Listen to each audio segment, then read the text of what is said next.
স্টেজে উঠ শালা, আজও তুই লেট করলি। বিশেষ দিনে সাজুগুজু করে আসবো না? শিহাব মুখ বাঁকালো, অর্পণের পিঠে চাপ্পড় মেরে বলল, চারপাশ ঘুরে দেখ, রঙিন ফুলের মতো রমণীগণ সুবাস ছড়াচ্ছে। আর যেদিকে তাকাবি ওইদিকে টানা কাটা পড়ে। চোখে আমি সর্ষে ফুল দেখছি। দোস্ত, সাবধানে পা ফেলিস, আবার কেউ যেন জাদু টাদু না করে। অর্পণ বাইকের চাবি ডান হাতের তর্জনীতে ঘুরাতে ঘুরাতে বাঁকা হাসলো, রাশভারী কণ্ঠে বলল, আশেপাশে ছাগল মেয়েদের প্রতি আমার কোনো ইন্টারেস্ট নেই। সবগুলো এক, কারো ভেতরে আলাদা কোনো ব্যাপার স্যাপার নেই। যেটা আনে আমি তা জালে ধরা দিব। So case dismiss. বলেই অর্পণ একবার আশেপাশে তাকালো, এরপর নাক মুখ কুচকে বলল, আমার হৃদয় হরণ করে হওয়া এত সহজ নয়। তার এই পাষণ্ড মানুষের অন্তরে জায়গা করে নিতে হলে অনেক কাঠখড় পোয়াতে হবে। আজকাল ভালোবাসাগুলো সস্তা। সেকেন্ডে লাভ ইউ বলে, সেকেন্ডে হেট ইউ বলে। এই ভালোবাসার আমি গুল্লি মারি। আমার ভালোবাসা হয়তো এই জীবনেও আসবে না। শিহাব দীর্ঘশ্বাস ফেলল, সাহস করে বলল, আসতেও পারে, ভাগ্যের লেখা কে ঘটাতে পারে। অর্পণ ঠোঁট এলিয়ে হাসলো, হতাশার শ্বাস ফেলে বিড়বিড় করে, যদি সে রমণী আসে তাহলে সে হবে আমার বিপরীত ধর্মী। তার চাহনি মুখশ্রী হতে হবে নিষ্প্রহ শান্তশিষ্ট, যাকে ভেঙে গুড়িয়ে আবার যত্নে করা যাবে। আমি এই মাত্রা অতিরিক্ত কষ্টে হৃদয় ভাঙব। আমি এই আদরে ভালোবাসায় এই কলিজার টুকরায় জায়গা দিব। কখনো অভিমানে দূরে সরে যাবে না।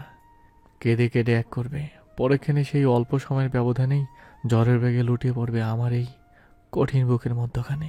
শিহাব আশ্চর্য হয়ে সামনে হনহনিয়ে হেঁটে চলা ছেলেটাকে দেখতে লাগলো। আজ যেন নতুন এক অর্পণ, অথচ ছেলেটা আশেপাশের সবাইকে ইগনোর করে বাম হাতে চুলগুলো পেছনে ঠেলে ব্যস্ত পায়ে প্যান্ডেলের নিকট গেল। প্রথম সারির স্যার ম্যাম তার স্টাইলকে প্রশংসা করলেও গুটি কয়েক টিচার্স দৈনন্দিনের মতোই মুখ কালো করলো। মনে হচ্ছে তাদের মুখে অসন্তুষ্টের ছায়া ঘিরে ধরেছে। এই ছেলে এবং তার বন্ধু বান্ধব ছানাপোনাদের একদম পছন্দ নয়, অথচ প্রিন্সিপাল খুশিতে পঞ্চমুখ। হবেই না কেন, এমপি জামিল শেখ এই ভার্সিটি এলাকার জন্য কম তো করেনি। শুধু এই ছেলেটাই একটু বেয়ারা অভদ্র, তাছাড়া ভদ্রলোক অসাধারণ ব্যক্তিত্বের, মানুষের সেবার জন্য সর্বদাই প্রস্তুত। গুটি কয়েক কঠোর স্যার গলায় যেমন কাটা আটকে থাকলে খুব কষ্টে সহ্য করতে হয়, ঠিক তেমনি তারাও অর্পণকে সহ্য করছে। শুধু সময় এবং সুনামধন্য ছেলের বাপের জন্য কিছু বলতে পারে না। পাবলিক ভার্সিটির ভেতর মারামারি সহ্য করার ক্ষমতা তাদের না থাকলেও হজম না করা ছাড়া উপায় নেই। ছেলেটা বেয়াদব ও মাত্রাতিরিক্ত অভদ্র। অর্পণ চশমা একটানে খুলে ফেলল, পাঞ্জাবিতে গুজে সোজা স্টেজে উঠে স্যার ম্যাম এবং নবীন ছাত্রছাত্রীদের জন্য কিছু বক্তব্য পেশ করে। তার পাশে আছে শিহাব, হামিম এবং সমুদ্র। চারজন ফাইনাল ইয়ার থেকে দায়িত্ব পালন করবে। প্রধান অতিথি সহ আরও কিছু নামকরা রাজনীতির ব্যক্তি, ভার্সিটির ভিসি এবং তার বাবা উপস্থিত আজকের আয়োজনে। স্টেজেই ব্যবস্থা করা হয়েছে তাদের বসার জন্য। মাইকের শব্দ সকলের কানে যেতেই মাঠে ক্যান্টিনে এলোমেলো হয়ে ঘোরা ছাত্রছাত্রীরা নিজ নিজ জায়গায় এসে বসলো। চৈতির ধ্যান ভেঙেছিল স্নিগ্ধার ডাকে। সে দ্রুত ওদের সঙ্গে এসে শক্ত হয়ে নিজের চেয়ারে বসে আছে। এই কয়েকদিনের সকল প্রস্তুতি এক নিমিষেই ভুলে যাচ্ছে সে। ভয়ে স্ক্রিপ্টের লেখাগুলো সব তালগোল পাকিয়ে যাচ্ছে। ভেবেই পাচ্ছে না এত লোকের মাঝে স্টেজে উঠে পারফর্ম করবে কিভাবে, বিশেষ করে ওই অর্পণের সামনে। অন্যান্য ছেলেদের মতো অর্পণও তো সাদামাটা, আলাদা অথবা বিশেষ কোনো ব্যাপার নেই। তবুও কেন নার্ভাস লাগছে, ভয়ে বুক কাঁপছে, নাকি অন্য কিছুর অনুভূতির জোয়ারে, জানা নেই তার। চৈতি বড় বড় নিঃশ্বাস ফেলল। শ্রাবণের হাতের পানির বোতল ছিনিয়ে নিয়ে ঢকঢক করে শেষ করে ফেলে, কিন্তু গলা ভিজে না। এ কি মহাজ্বালা! এই অসভ্য অনুভূতি হাসপাসে আর বিরক্ত লাগছে। পানি খেয়েও আজ তৃষ্ণা মিটছে না, কিন্তু কেন? তাহলে কি করলে মনে শান্তি ফিরবে, জানা নেই তার। চৈতি অসহ্য হয়ে স্নিগ্ধার কাঁধে মাথা রেখে মেয়েটির হাত জড়িয়ে ধরে চোখ বন্ধ করলো। স্নিগ্ধা ঠোঁট ফুলিয়ে বলল, এই চৈতি, ছেলেটার বকবক কখন শেষ হবে? চৈতি উত্তর দিল না। শ্রাবণ নিজে থেকে জানালো, এই মুহূর্তে শুরু হবে। স্নিগ্ধা ওর মাথায় হাত বুলিয়ে দেওয়ার মাঝে মেয়েটি চোখ খুলল। স্টেজে মাইকের সামনে বুক ফুলিয়ে কথা বলা অর্পণের পানে তাকিয়ে দীর্ঘশ্বাস ফেলল। ত্রিধা ভার্সিটিতে পা দেওয়ার পর থেকে একটি মানুষকে খুঁজে চলছে হন্য হয়ে, অথচ ওই বাজখাই গলায় প্রতিনিয়ত খ্যাক খ্যাক করা লোকটির দেখা নেই। দিন দুপুরে হাওয়া হয়ে গেল নাকি? চিন্তায় ত্রিধার মাথা যন্ত্রণা শুরু হয়। মনে অস্থিরতায় তিক্ত অনুভূতি গ্রাস করল। এই রোগ যে গত কয়েক মাস ধরে হানা দিয়েছে তার দেহে। ভার্সিটিতে আসার পরে এক পলক না দেখলে বেহায়া মনকে শাসানো যায় না। উল্টোপাল্টা কাজ করে বসে। কষ্টে মাঝে মাঝে মরে যেতেও ইচ্ছে করে তার। এই কেমন রোগ বাসা বাঁধল তার হৃদয়ে। নাম কি দেওয়া যায়? রিয়াদ স্যারের বিটকেল ভালোবাসা। সে এত অ্যাটিটিউডে দূরে সরানোর চেষ্টা করে ত্রিধা, ততই আরও কাছে চলে যাচ্ছে। আজকাল রাত দিন সারাক্ষণ রিয়াজ স্যারকে নিয়ে কল্পনায় ডুবে থাকে। ভালোবেসে বিয়ে করে সংসার করছে, তাদের গুনে গুনে 7টা ছানাপোনা হয়েছে, এটাও স্বপ্ন দেখা শেষ। রিয়াজ স্যার বড্ড জ্বালাচ্ছে তাকে। পৃথাকে বললে সে খিকখিক করে শয়তানের মতো হাসে, পিসপিস করে অশালীন কথা বলে। এই মুহূর্তে আমি ইমাজিন করছি একটা নির্জন শুনশান নীরব রুমে তুই ওনার সঙ্গে বাসর ঘরে বসে আছিস।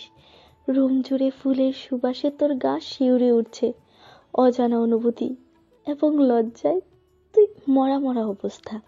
কিছুক্ষণ পর ধীরে ধীরে স্যার চুপি চুপি তোর ঠোঁটের নিকট যাচ্ছে, এরপর এরপর জোরে টুপ করে। সিনেমাটিক অথচ রোমান্টিক কল্পনায় বিভোর হওয়া পৃথার কথা শেষ হওয়ার আগে ত্রিধার শক্ত হাতের কিল ঘুষি পড়ে মেয়েটার দেহের উপর। লজ্জায় ত্রিধা কথা পর্যন্ত ভুলে যায়। রিয়াজ স্যার সামনে পড়লে এখন পৃথার কথাগুলো মনে পড়ে লজ্জায় ইচ্ছে করে নর্দমায় ভেসে যেতে। মনে হয় এই বুঝি স্যার তার মনের কথা ধরে ফেললো। চোরের মতো এখন রক্তিম গালে চুপচাপ বসে থাকতে হয়।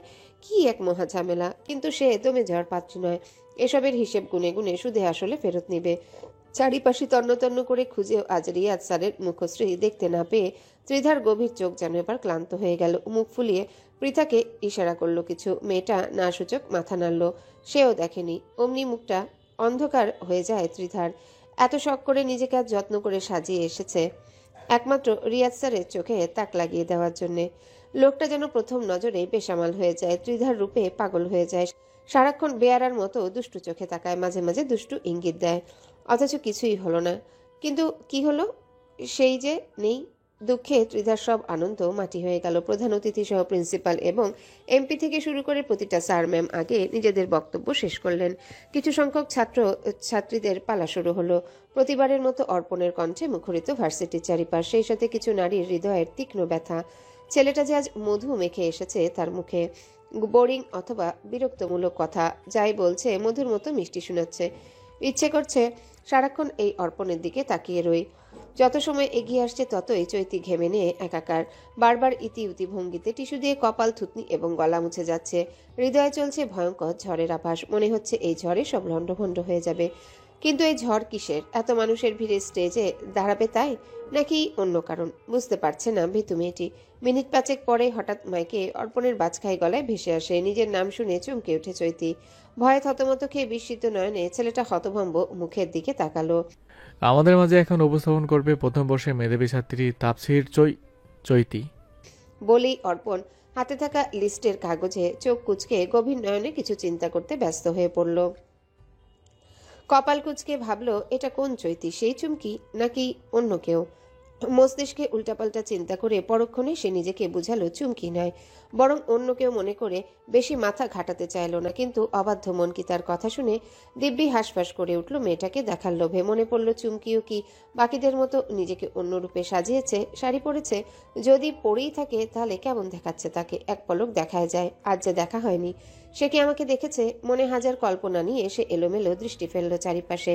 তার ভেতরের ব্যাকুলতা নিয়ে ধারালো সূচের মতো চোখ দুটি এত মানুষের ভিড়েও খুঁজতে লাগলো চৈতিকে। এক পলক দেখার আশায় কেন জানি হঠাৎ করে অস্থির লাগা শুরু করেছে। মনে হচ্ছে এই তৃষ্ণা মিটবে ওই মেয়েটার মুখে এক পলক দেখলেই। নয়তো ভয়ানক অস্থিরতা থেকে আজ নিস্তার নেই। মেয়েটিকে এখন একজোড়া তীক্ষ্ণ চোখ খুঁজে চলছে, অথচ মেয়েটি অস্বস্তি ভয়ে নিজেকে গুটিয়ে নিয়েছে। জিনিয়া কাঁধে হাত বুলিয়ে দিলেও সহজ হতে পারছে না। বারবার বলছে, জিনিয়া, এত লোকের সামনে দাঁড়িয়ে একটা কথাও বলতে পারবো না, এখন কি করব? তুই দাঁড়া, মনে কর এখানে শুধুই আমরা, চুপচাপ হেঁটে স্টেজে উঠে বক্তৃতা দিয়ে চলে আসবি। চৈতি জিনিয়ার হাত খামচে ধরে আছে। ভয়ার্ত মুখে অর্পণের অস্থির চোখের দিকে তাকিয়ে হালকা ঢোক গিলল। ধীরে ধীরে সময় গড়ায়, কিন্তু মেয়েটির নড়চড় নেই। স্নিগ্ধা নিচু স্বরে ধমকে উঠল, হাত টেনে নিয়ে বলল, চল, এত লজ্জা নিয়ে বেঁচে আছিস কিভাবে? তোর তো মরে যাওয়া উচিত। সাধারণ উপস্থাপন করতে ভয় পাচ্ছে, সে নাকি ডান্স করবে। ঢং, ডান্সের বেলা এমন করলে ভালো হবে না বলছি। চৈতিকে নিয়ে উঠে ব্যস্ত পায় স্টেজের উদ্দেশ্যে। সামনে আসতে অর্পণের চোখ আটকায় চৈতির ভীতু মুখে। শাড়ির মাঝে সুনিপুণ ভাবে নিজেকে ঢেকে রেখেছে নাজুক নারীটি। অর্পণের দৃষ্টি আরো গভীর হলো। মেয়েটির মুখ দেখে বোঝা যাচ্ছে অস্বস্তিতে ভুগছে। মাথা নত করে হাত মুচড়ে যাচ্ছে অনবরত। পা থেকে মাথা অবধি খুঁটিয়ে খুঁটিয়ে দেখে ভ্রু কুচকে তাকায় অর্পণ। আনমনে ঠোঁটের কোণে হাসি ফুটে ওঠে। বুকের ভেতর যন্ত্রটাও আজ নিজের সাথে বিরোধিতা করে অস্বাভাবিকভাবে ধকধক শব্দ করল। এত লোকের মাঝেও স্পষ্ট শুনতে পেল সেই অস্থির হৃদস্পন্দন। আকুল হৃদয়কে শাসিয়ে মনে মনে বলল, হাতুড়ি পেটানো থামা ভাই, সামনে মেয়েটা যে শুনতে পাবে। আমার ইজ্জত বলতে ওটাতে কথা আছে, তাই না? মাইকে চৈতির কম্পিত কণ্ঠ পেয়ে সম্বিত ফিরে পেল ছেলেটা। কখন যে 2 কদম পিছিয়ে মেয়েটাকে জায়গা করে দিয়েছে তাও খেয়াল নেই। নিজের ভাবনায় আশ্চর্য হলো অর্পণ। চোখ সরিয়ে দৃষ্টি ঘুরাতেই এতক্ষণ হৃদয়ে অদ্ভুত শান্তি লাগার বদলে চোখ মুখ শক্ত হলো। ভার্সিটির কিছু ছেলে কানাঘুষা করছে চৈতিকে নিয়ে। মেজাজ চটে যায় ছেলেটার। চৈতি ধীরে ধীরে সম্পূর্ণ স্ক্রিপ্ট শেষ করার আগেই অর্পণ মাইক সরিয়ে নেয়। মেয়েটি হকচকিয়ে উঠে চট করে পাশে তাকাতেই চোখাচোখি হয় দুজনের। তৎক্ষণাৎ অর্পণ বাঁকা হেসে মাইকে জানালো, অল্প বক্তৃতায় কথা শেষ করা ভালো, তাছাড়া চৈতি এখন যেতে পারে। কিছুক্ষণের মধ্যেই গান শুরু হবে। প্যান্ডেল ভর্তি মানুষের সামনে অপমান, লজ্জায় আড়ষ্ট হয়ে তরতরিয়ে রাগ উঠে যায় মেয়েটির। এমনিতেই এতক্ষণ অস্বস্তিতে কথা বলতে বেগ পেতে হচ্ছিল। এবার একটু নিজেকে স্বাভাবিক করার সর্বোচ্চ প্রয়াস চালিয়ে যাচ্ছিল। আর শেষ সময় এসেই ছেলে বরবাদ করে দিল। দাঁতে দাঁত চেপে হিংস্র চোখে তাকায়। উপস্থিত সবাই প্রশংসাও করল বটে। প্রিন্সিপাল স্যারের মুখে হাসি লক্ষ্য করে চৈতি তর্কে জড়ায় না। অনুষ্ঠানে এত লোকের সামনে বেয়াদবি হবে ভেবে চুপচাপ ধপধপ পায়ে নেমে গেল। এবার তার লজ্জা করছে না, বরং রাগে গজগজ করছে সারা শরীর। ইচ্ছে করছে লোকটার মুখ থেতলে দিতে। হনহনিয়ে হাঁটার সময় হঠাৎ কয়েকটি সিনিয়র ছেলে সামনে পথ আটকে দাঁড়ালো। রাগান্বিত চৈতির উদ্দেশ্যে বলল, হেই অপ্সরা, তুমি ফার্স্ট ইয়ার? চৈতি উত্তর দেওয়ার বিন্দুমাত্র ইচ্ছে নেই। সে পাশ কেটে যাওয়ার চেষ্টা করলো, কিন্তু সফল হলো না। উল্টো ছেলেগুলো আরো গা ঘেঁষার চেষ্টা করছে। মেয়েটা দমে গিয়ে বলল, জি, এবার পথ ছাড়ুন। আরে শান্ত হয়ে দাঁড়াও, দুটো কথা বলি সুন্দরী। রাগে গা পিত্তি জ্বলে গেল চৈতির। বলল, কথা বলার বিন্দু মাত্র ইচ্ছা নেই, বিরক্ত করবেন না, নয়তো স্যারকে জানাতে বাধ্য হব। ছেলেগুলোর দৃষ্টি প্রখর হলো। ঢাকার নামি দামি বাপের বকে যাওয়া ছেলেটি কিছু না ভেবে চৈতির হাত চেপে ধরে হিসিয়ে বলল, তেজি মেয়ে খুব ভাল লাগে আমার। কি জানি বললি? স্যারকে জানাবি? শুনি দেখি কি বলবি। অজানা ভয়ে এবার চৈতির অন্তরাত্মা কেঁপে ওঠে। হাত মোচড়ামুচড়ি করে এক ঝটকায় ছাড়িয়ে যেতে নেয়। দূর থেকে শ্রাবণ ব্যাপারটা খেয়াল করে দৌড়ে আসছে, কিন্তু স্টেজের উপর দুটি শক্ত চোখ এই দৃশ্য দেখে জ্বলে উঠল। মাইকে চিৎকার করে বলল, শান্ত, আমি তো দৃষ্টি আকর্ষণ করছি। ভরা লোক সমাগমে তুই একটা মেয়েকে উত্ত্যক্ত করছিস। চুপচাপ মেয়েটিকে যেতে দে, ফলাফল ভালো হবে না। অনুষ্ঠানের পরে এই ব্যাপারে আলোচনা হবে। ভার্সিটির ভেতরে কোনো নোংরামি চলবে না। অর্পণের গর্জনে পুরো ক্যাম্পাসের শান্তশিষ্ট অবস্থা মুহূর্তেই হইচই বেঁধে যায়। প্রিন্সিপাল দ্রুত ব্যাপারটা অর্পণকে দেখতে বলল। ছেলেগুলো রাগান্বিত হয়ে চোয়াল শক্ত করে অর্পণের দিকে তাকিয়ে হনহনিয়ে চলে যায়। ততক্ষণে সবাই কৌতূহলবশত উঠে দাঁড়িয়ে তাদের বাঁকা চোখে দেখছে। চৈতির রাগে দুঃখে কান্না পেল। আজকের দিনটা সে যতটা স্বপ্নের মতো ভেবেছিল তার কিছুই হলো না। উল্টো এই দিনের মতো বিশ্রী দিন তার জীবনে একটাও নেই। চোখে নোনা জল ভরে উঠায় আলতো হাতে মুছে নিল। সামনে পা বাড়াতে শ্রাবণ ধরে নিয়ে চেয়ারে বসালো। স্নিগ্ধা জড়িয়ে ধরে বলল, ছেলেগুলো কি বলছিল? কিছু না, বাদ দে। ফোঁস করে নিঃশ্বাস ফেলল স্নিগ্ধা। জিজ্ঞাসা করে, উপস্থাপন সুন্দর করছিলি, কিন্তু অর্পণ শেষ পর্যায়ে থামিয়ে দিল কেন? ভালো লাগছে না। চৈতি শক্ত মুখে বসে রইল চুপচাপ। বক্তৃতা শেষে গানের পালা শুরু হয়। অর্পণের গ্যাং গান করবে। শুনতেই চারিপাশে সবাই চিৎকার করে ওঠে। হৈ হৈ করে করতালি শব্দে মুখরিত হয়। স্নিগ্ধা নড়ে চড়ে মুখ মুচড়ে বলল, ছাগলের গলায় ওরা গান গাইবে? সেই গান কি আদৌ শোনার যোগ্য হবে? জিনিয়া আনমনেই বলল, হয়তো আসলেই ভালো গায়। শিহাব নামের ছেলেটা সারাদিন গিটার নিয়েই ঘুরে। স্টেজে তৎক্ষণাৎ শুরু হলো গিটারের শব্দ। অর্পণ সহ বাকি 4 বন্ধু তারা একসাথে মিলে গেয়ে উঠে কিছু হিন্দি রিমিক্স গান। চৈতি থমথমে মুখে এক পলক তাকালো অর্পণের পানে। তৎক্ষণাৎ লজ্জায় থতমত খেয়ে যায় বেচারি। গাল দুটি লাল হয়ে মাথা নুইয়ে রাখলো, কারণ ছেলেটা যে ওর পানে তাকিয়ে গান গাইছে। চোখের ভুল ভেবে আবারও সে চোরাচোখে স্টেজে তাকায়। পরক্ষণে দ্বিতীয়বারের মতো থতমত খায়। এটা দেখার ভুল নয় যে সত্যি, কিন্তু অর্পণ কেন তার দিকে তাকিয়ে আছে? নাকি দূর থেকে তার ভুল ধারণা তৈরি হচ্ছে? কিছুক্ষণ পর গান শেষ হলে চারিপাশ হাই হ্যালো শব্দ এবং করতালিতে পরিবেশ মুহূর্তে জমজমাট হয়ে ওঠে। অর্পণ আর শিহাবের গানের গলা অসাধারণ। সব আয়োজনের পর নাচের পালা শুরু হয়। প্রথমে দলীয়ভাবে ফাইনাল ইয়ার থেকে ত্রিধা এবং পৃথা নাচের স্টেজ কাঁপিয়ে বেড়ালো। বরাবরের মতো এবারও দুজন প্রতিটা মানুষের হৃদয় ভরিয়ে দিল, কারণ মেয়ে দুটো যে আসলে অসাধারণ ডান্স করে। তাদের ডান্স করার মাঝেই রিয়াজ স্যার কর্নারে বসেই বাঁকা হাসলো। তাকিয়ে রইল অনিমেষ। ত্রিধার রূপ যৌবন এবং আজকে দেহ বাঁকিয়ে ডান্স স্যারের কঠিন হৃদয় যেন গুড়িয়ে দিল। শীতল চোখে ত্রিধার নৃত্যে নিজেকে খোঁজায় সে মরিয়া। সে কোনো এক কল্পনার জগতে হারিয়ে গেল। মেয়েটা যে প্রতিদিন কৌশলে নিজের রূপ এবং কথায় তাকে একটু একটু করে গভীরভাবে বশ করছে। এতদিন সহ্য করলেও আজ সহ্য হলো না। সে উঠে দাঁড়ালো, অস্থির পায়ে হেঁটে এগিয়ে গেল স্টেজের পাশে। পরপর দুটি গানে নৃত্য করে থামলো তারা। ঠোঁটে বিজয়ী হাসি নিয়ে ত্রিধা অস্থির নয়নের সামনে তাকায়। মুহূর্তেই হাঁসফাঁস করে ওঠে ভেতরটা। রিয়াদ স্যারের কি হলো কে জানে, বাচ্চাদের মতো চোখ দিয়ে ইশারা করে ওয়াশরুমের পানে অস্থিরতায় হাঁটা ধরলো। ত্রিধার খুশিকে দেখে পৃথার বাহু খামচে ধরে বলল, স্যার আমাকে চোখের ইশারায় তার কাছে যেতে বলেছে দোস্ত, নিশ্চয়ই প্রপোজ করবে। পৃথা খিলখিল করে হাসলো। তাদের উপরে এত মানুষের নজর লুকিয়ে ফিসফিস করে বলল, সাবধানে দোস্ত, আবার যেন লোভ সামলাতে না পেরে খেয়ে না ফেলে। যা শয়তান, লজ্জা পায় না? এ ঢং। স্যাররা সবাই প্রশংসায় পঞ্চমুখ তাদের নৃত্যে। সমুদ্র চারিপাশে সুন্দরী মেয়েদের সাথে চুটিয়ে ফ্লার্ট করছে। সকলের দৃষ্টি লুকিয়ে অদ্ভুত উত্তেজনায় বরফের ন্যায় হিমশীতল হয়ে আসা দেহ নিয়ে পা টিপে টিপে ত্রিধা ওয়াশরুমের নিকট হাঁটা ধরল। একদিকে খুশি, আরেকদিকে অস্বাভাবিক অস্থিরতা এবং লজ্জা তাকে ভয়াবহভাবে গ্রাস করল। মেয়েটার দেহ কাঁপছে, জোরে হাঁটলেও মনে হচ্ছে পথ ফুরাচ্ছে না। ত্রিধা ঘন ঘন কয়েকটা শ্বাস ফেলে দোতলার বিল্ডিং এর দিকে এগিয়ে গেল। ওপরে সিঁড়ি পার হয়ে যাওয়ার মাঝে কেউ তার বাহু ধরে হ্যাচকাটানো একটা নির্জন, অন্ধকার এবং শুনশান নীরব রুমে নিয়ে আসে।